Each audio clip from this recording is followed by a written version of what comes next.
Bismillahirrahmanirrahim. Assalamualaikum warahmatullahi wabarakatuh. Badan Nasional Pencarian dan Pertolongan atau Basarnas kini telah genap berusia 50 tahun.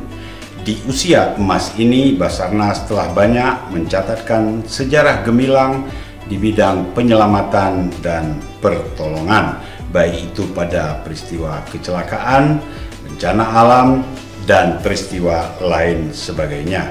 Termasuk salah satunya adalah pada saat gempa bumi dan tsunami Aceh 17 tahun silam.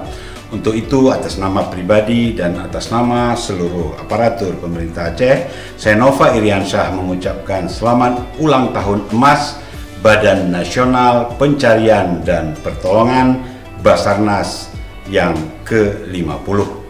Semoga Basarnas terus bisa menjadi lembaga yang semakin tangguh, semakin profesional, dan jaya dalam menjalankan tugas-tugas kemanusiaannya.